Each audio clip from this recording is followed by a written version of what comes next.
Assalamualaikum warahmatullahi wabarakatuh. Baik, kita lanjutkan pembahasannya. Ya, tadi sudah mengenai penurunan hutang PSL. Lalu ada penjualan modal saham. Nah, penjualan modal saham ini akan menjadi sumber kas, ya. Dia akan menambah kas sebesar 600.000. Lalu ada pembelian gedung, pembelian alat kantor dan bayar hutang. Nah, komponen ini akan menjadi penggunaan kas, ya. Pos-pos yang untuk dimana menggunakan kas sebagai alat pembayarannya, beli gedung, beli alat kantor, dan pembayaran tunai hutang. Nah, ini akan mengurangi kas sehingga kas yang tersisa menjadi 374.200.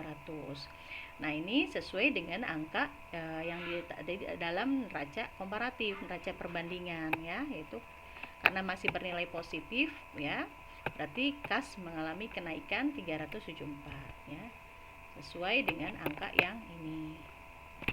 Nah, itu cara pertama dalam membuat laporan sumber dan penggunaan kas. Ada lagi ini penjelasannya, ya. Nah, sudah dijelaskan tadi, bisa dipelajari lagi. Kalau ada yang masih belum paham bisa ditanyakan.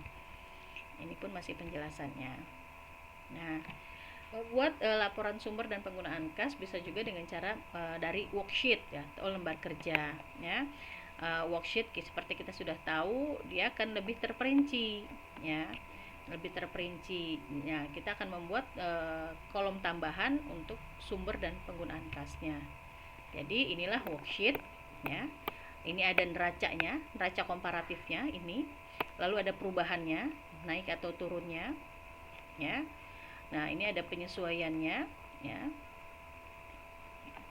Bisa juga di skip. Nah, ini langsung kasnya menjadi sumber kas atau penggunaan kas. Seperti misalnya ada gedung dari tahun 77 1,6, tahun 78 2 juta. Ini mengalami kenaikan 400.000. Berarti ada pembelian gedung baru. Maka ini masuk dalam penggunaan kas, ya. Begitu terus. Lalu ada lagi misalnya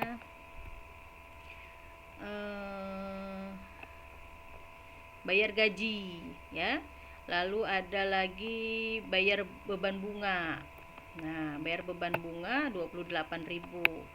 Nah, ini sebagai penggunaan kas. Jadi kalau di dalam metode worksheet ini lebih terperinci, ya. Mulai dari penjualan kita membuat laporannya. Kalau tadi kita membuat laporan sumber dan penggunaan kasnya dari laba bersih, metode laba bersih langsung. Nah, ini, ya, kita ambil dari pos laba ruginya ini laba bersihnya saja.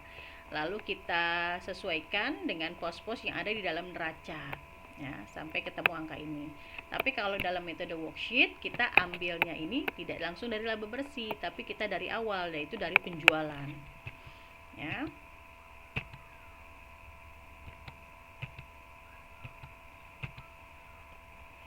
Nah, jadi pos laporan laba rugi yang diambil tidak hanya laba bersih saja, tapi ada penjualan, retur penjualan, HPP penjualan untuk kita dapat penjualan bersihnya, ya. Nanti kita buat seperti ini. Jadi hasil operasi penjualan atau net salesnya, penjualan bersihnya itu sekian.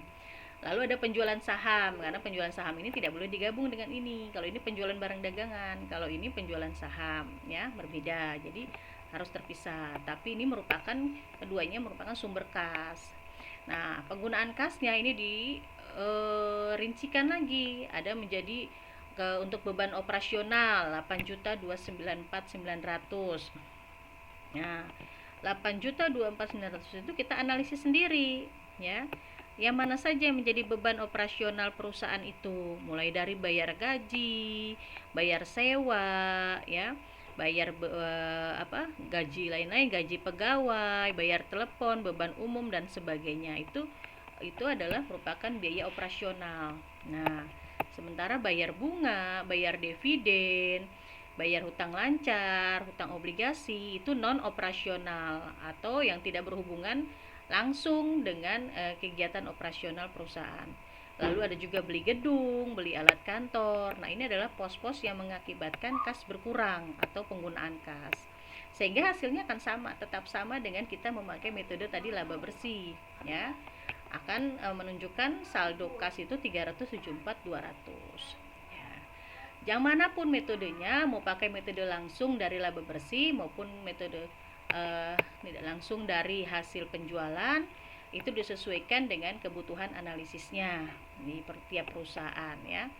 Jadi bisa digunakan salah satunya ya, fleksibel. Tidak ada patokan baku harus menggunakan metode worksheet ataupun metode dari laba bersih tadi. Nah, ini hasilnya menunjukkan hasil yang sama. Jadi kalau dibuat interpretasinya dari laporan tersebut bahwa kas yang diperoleh secara neto, secara bersih itu 9.055 sekian itu. Nah, itu digunakan untuk macam-macam pos ya, untuk membiayai kegiatan operasional 8.294, juga digunakan untuk membayar dividen 63.500, juga membeli gedung, alat kantor, hutang obligasi, sehingga kas yang tersisa sebanyak 374.200. Ditinjau dari prinsip pembelanjaan manajemen, di mana manajemen di sini telah mengambil kebijaksanaan yang tepat, yaitu aktiva jangka panjang telah dibiayai dari sumber jangka panjang pula. Nah, kenapa maksudnya? Nah, di situ tadi ada hutang obligasi. Hutang obligasi itu adalah sumber jangka panjang. Artinya perusahaan mengutang ya pada kreditor dengan usia lebih dari 1 tahun ya, dengan menerbitkan surat obligasi. Nah, hutang ini bisa digunakan untuk membiayai pos-pos aktiva jangka panjang, membiayai kegiatan operasional atau membeli aset aktiva tetap baru dan sebagainya.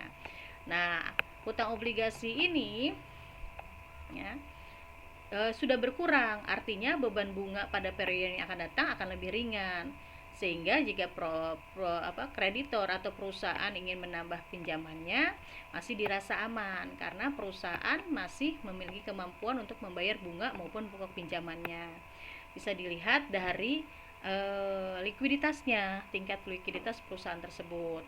Kasnya pun yang tersisa atau mengalami kenaikan pun tidak terlalu over maupun tidak terlalu under ya, sehingga masih tersisa bisa untuk membiayai kegiatan operasional dan lain-lain, dan pun masih tidak defisit ya, masih tersisa, masih ada kenaikan 374.200 ya.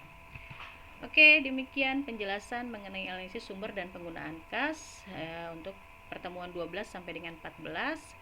Untuk selanjutnya bisa melakukan latihan analisis terhadap laporan keuangan yang sudah di-download ya, untuk mencoba menggunakan analisis sumber dan penggunaan kas ini. Terima kasih. Wassalamualaikum warahmatullahi wabarakatuh.